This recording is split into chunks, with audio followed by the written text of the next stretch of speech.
Sidney Poitier woke up that Tuesday morning, turned on the radio, and heard his own voice, calling a man a thief. But Sidney had never said those words. So who stole his voice, and why? It was April 1974. Sidney Poitier was at the peak of his career. An Academy Award winner, a voice that commanded respect, a man whose very presence could silence a room. But that morning, as he poured his coffee in his Los Angeles home, everything changed. The radio announcer sounded urgent. "We have obtained an exclusive recording of Sidney Poitier making shocking accusations against community activist James Chen." Then came the voice. His voice. Clear, unmistakable, authoritative. "James Chen has misused community funds. He cannot be trusted with public money." Sidney's hand froze. He had never spoken those words. He had never even met James Chen. But that was definitely his voice. But here's what shocked him most. Sidney immediately called his attorney, Marcus Webb. "Mark, someone has fabricated a recording using my voice." Marcus was silent for a moment. "Sidney, this is bigger than you think. James Chen runs the Westside Youth Initiative. They're fighting a rezoning proposal that would shut down low-income housing. Powerful people want him silenced." Sidney's mind raced. "So they're using me as the weapon?" Marcus responded grimly, "Your voice is trusted. If you condemn someone, people listen. Wait, don't miss this detail. This isn't random. Someone studied you, knows your speech patterns, your authority." Sidney asked the crucial question, who has the technology to do this?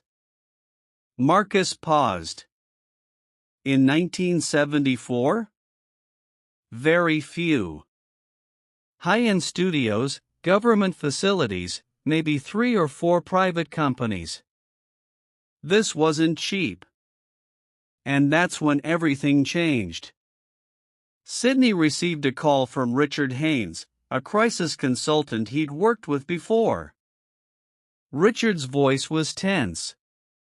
"Sidney, I've seen this before. This is a pattern attack. Phase 1. Discredit the target with a trusted voice. Phase 2. When the target responds emotionally, release more evidence to make them look guilty and unstable." Sidney absorbed this.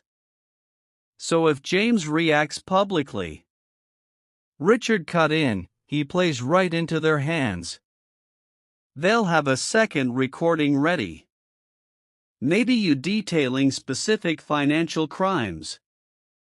By the time the truth comes out, his project is dead, donors have fled, and the rezoning passes.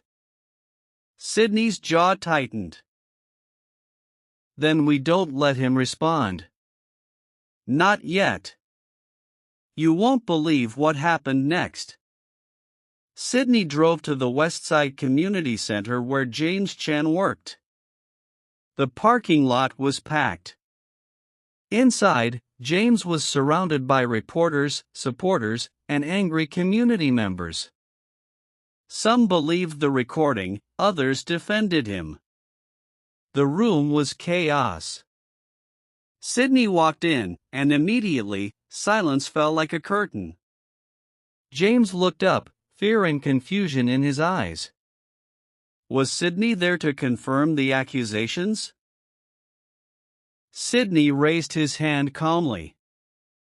"I need everyone to listen very carefully." His voice cut through the tension.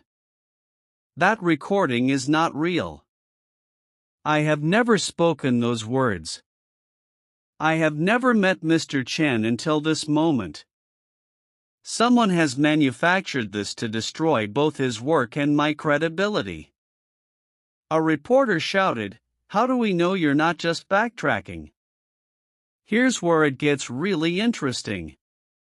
Sidney responded with ice-cold precision. Because I'm going to prove it. I'm calling in forensic audio specialists. We will analyze that recording publicly. And we will find who made it. He turned to James. Don't respond to this publicly until we have evidence. That's what they want. They want you angry, defensive, making statements you can't take back. James nodded slowly, understanding the trap. But my donors are pulling out. By tonight, we won't have funding for next month. Sidney met his eyes. You'll have funding. I'll make sure of it. But we need 48 hours. Just when we thought we could breathe. Sidney returned home to find Marcus waiting with a file folder. I made some calls. There's a PR firm called Meridian Strategies. They've been hired by Westside Properties, the development company pushing the rezoning. Meridian has a subcontractor, no official name, that specializes in opposition research. And here's the kicker, they have access to a voice synthesis studio in Burbank. Sidney scanned the documents. Can we prove they made the recording? Marcus shook his head. Not yet.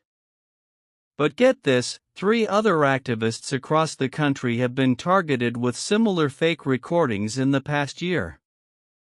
All of them were blocking development projects. All the recordings used trusted public figures' voices. And the phone rang at that exact moment. It was Richard Haynes again. Sidney, they just released Phase 2. Another recording. You are now claiming James threatened you to stay silent. It's on 2 radio stations already. Sidney's expression didn't change, but his mind was working at full speed. Richard, set up a press conference for tomorrow morning. I'm going public with everything we know. Richard warned, that's risky. We don't have hard proof yet. Sidney's response was firm. We have a pattern. We have motive. We have 3 other cases. That's enough to shift the narrative and buy time for forensic analysis. The moment of truth arrived. The press conference room was packed. Cameras lined the back wall. Sidney sat at a table with James Chen, Marcus Webb, and Dr. Sarah Kimura, an audio forensics expert from UCLA. Sidney spoke first, his voice measured but powerful. In the past 48 hours, my voice has been stolen and used as a weapon against an innocent man. This is not just about me or Mr. Chen. This is about a systematic attack on community organizing using cutting-edge technology that most people don't even know exists. He paused, letting that sink in. Dr. Kimura has analyzed both recordings. Doctor? Dr. Kimura explained in clear terms. These recordings show clear signs of phoneme splicing, taking fragments of Mr. Poitier's voice from various sources and reassembling them. The prosody, the natural rhythm of speech, is inconsistent. There are microgaps at unnatural intervals. These are fabrications. A reporter asked, who would have the capability? Dr. Kimura replied, very few facilities. This required sophisticated equipment and extensive samples of Mr. Poitier's voice, probably from films, interviews, and public speeches. But nobody expected what came next. Sidney continued. We have identified a pattern. In the past 18 months, activists in Chicago, Detroit, and Atlanta have been targeted with similar fake recordings. In each case, a development project was being opposed. In each case, the voice of a trusted public figure was synthesized to discredit the activist. And in each case, the same PR firm, Meridian Strategies, was hired by the developers. He laid out documents on the table. We're calling for a federal investigation into Meridian Strategies and their subcontractors. We're also establishing a legal fund to help Mr. Chen and the other victims pursue defamation cases. The room erupted with questions. But James Chen leaned forward to the microphone. His voice was steady, no anger, no panic.